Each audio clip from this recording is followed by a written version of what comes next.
It's like the news, but for nerds. Subscribe so you never miss an episode. NERDVENGERS, what is up? It is Josh, and this is your nerdy news rundown for Thursday, May 20th, 2021. A couple of juicy stories today. A shocking revelation found on Disney Lucasfilm official website saying that Dave Filoni has been moved into a further leadership position.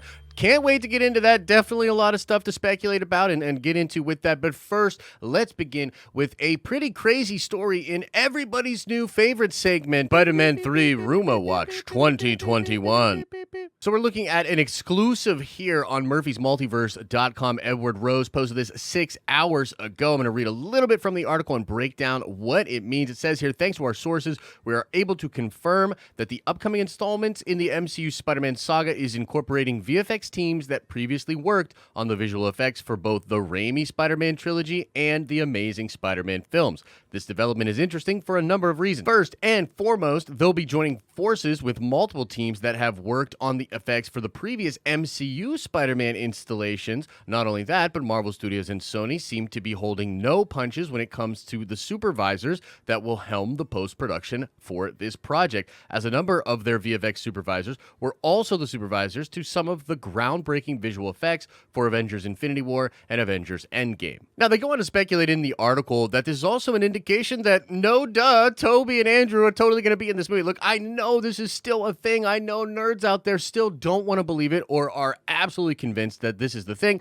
I know some people are getting sick of the rumors. They want Sony or Disney to give us something official. I totally understand it. I get where everybody is at with it, but that's why we continue to do Spider-Man 3 Rumor Watch 2021.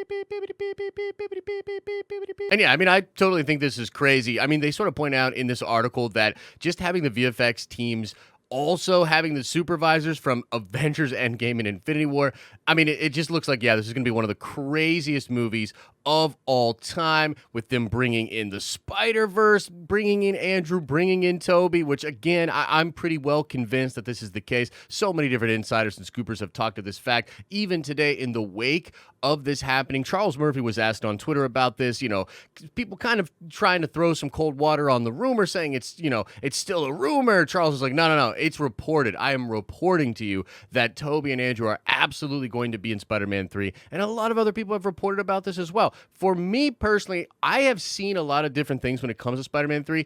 I have not seen anything that clearly shows Andrew and Tobey, but I have seen things that clearly prove that some of their villains are going to be in the movie, and it just wouldn't make sense if those villains were in the movie without the Spider-Men being in it. I'm like 99.9% convinced that yes, indeed, the Spider-Men will play a part in this film, and it just seems like bringing in these visual artists that worked on the prior two franchises is a perfect kind of indication that that is the case, and also shows that Sony and Marvel are really dedicated to having fans of the looks and the visual styles of both of those different franchises, come to fruition in this big Spider-Man movie. Now, last thing I want to say on this before we get into the very juicy Star Wars news is just that I'm starting to get really excited for this film. I was already pumped for it, but this visual effects story, seemingly kind of small, it shows me that, man, if they're putting the Infinity War Endgame people on this, the way cinema's been going right now, it's kind of shaky. They want people to get back out to the theaters.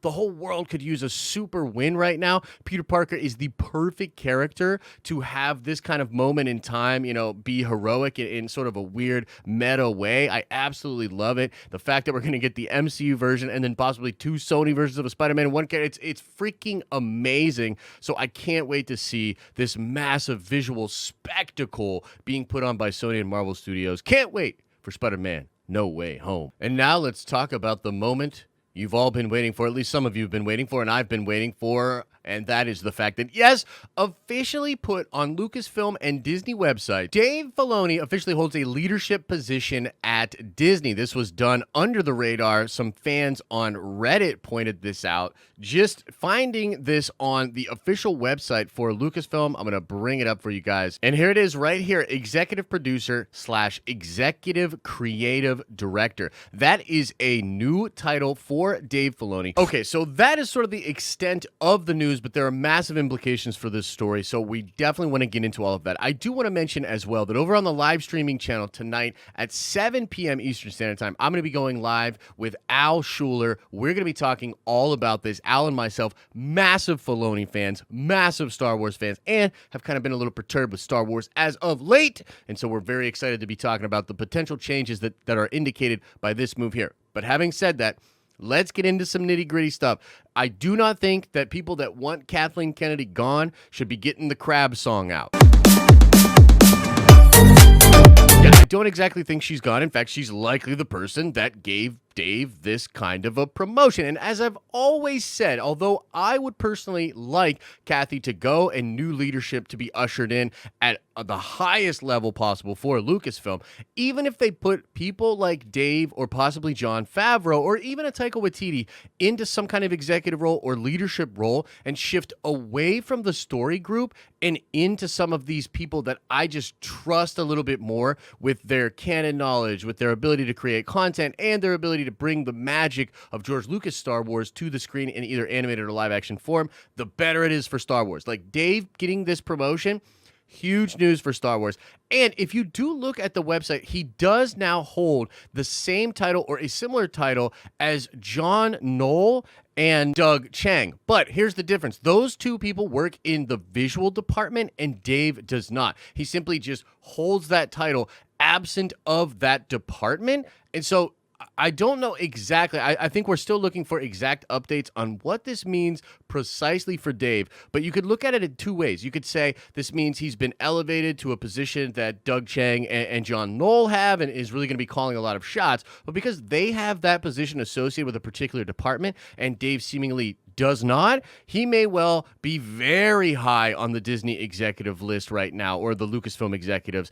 And if you look at the way it's listed on the website, he is very, very high up on the list of names. But again, we don't think this means Kathleen Kennedy is going to be going away, although that is possible. This news does not indicate that, but it does indicate hope for fans that want Dave Filoni to take more of an active role in the leadership of Lucasfilm. People love Dave Filoni. A lot of fans have been calling for him to take over Star Wars for a long, long time. Now, look, that is not exactly probably what should happen. You know, I love Dave Filoni. I'm a super Dave Filoni fanboy, but he might not have the business acumen to be able to run a mega corporation like Lucasfilm. I've always said he should just be more involved in the creative side. He should be able to be the Feige over there, absent all the business stuff. Let him run the way the mythology should go, the storytelling should go, and how it's all connected, and Star Wars would win. Again, we don't know exactly what this means, but I'm taking it as very good news, optimistic news, and perhaps a sign of more things to come, perhaps an explanation as to why there was a quiet May the 4th this year, why Celebration has been moved up. And it's possible, don't want to get too hyped, but it's possible this will be followed by even more announcements and shakeups in the leadership, and something that I think fans like myself would applaud and be excited for as we move forward with what I hope, regardless of if Kathy stays or not, is a much better future for Star Wars. So that's your nerdy news rundown for today. I'm sure you got opinions. It's Star Wars. How could you not have opinions? Make sure you let us know your thoughts in the comment section below. And as I always say, I hope you are having an awesome and a nerdy day, and I will see you in the next video.